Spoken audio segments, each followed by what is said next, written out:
الحمد لله رب العالمين.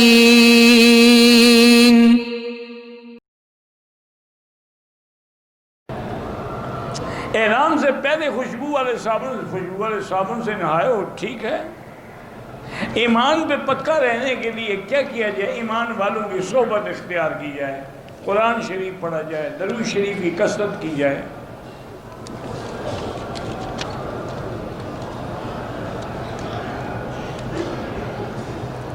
عورت کے والدین فوت ہو گئے، شوہر فوت ہو گئے، 4 بیٹیاں ہیں، 1 بھائی، 3 بہنیں ہیں۔ بہرحال وراثت میں سب کو حصہ ملے گا، لیکن وراثت کے مسئلے اپنے علاقے کے مفتی سے پوچھا کرو، ان کو لکھ کے دو کہ یہ آدمی فوت ہو گیا، یہ عورت ہے، اس کی 4 بیٹیاں ہیں، 1 بیٹے ہیں، اتنے بھائی، وہ آپ کو حصے بنا دیں گے۔ میری نواسی ہے، اس کی ریڑھ کی ہڈی پہ چوٹ آئی، اللہ شفا عطا فرمائے۔ شوہر بیوی کو اور بیوی شوہر کو صدقہ دے سکتی ہے نہیں دے سکتے، اس کے ذمہ ہے خرچہ، اس کا صدقہ کیوں لے؟ یعنی بیوی کو بھی خیرات کھلانا چاہتا ہے،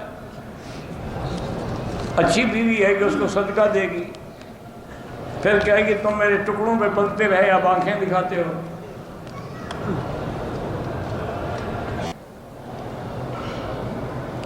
کسی بھی عوام کو وقت کے حاکم کے خلاف بغاوت نہیں کرنی چاہیے۔ باقی حالات ہوتے ہیں، اگر ایک آدمی اصول دین سے ہٹ جائے تو پھر اس کے لیے کیا جا سکتا ہے۔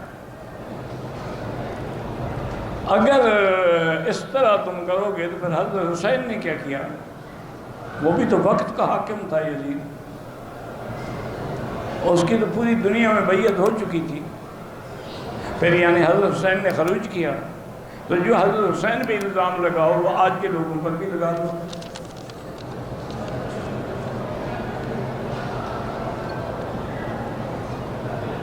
اگر مرد یا عورت اپنے ملک سے عمرے کے لیے آئے، وہاں سے خوشبو لگا نہیں، عمرے کی نیت سے پہلے خوشبو لگائی ہے تو کوئی دم نہیں، عمرے کی نیت کے بعد خوشبو نہ لگائے۔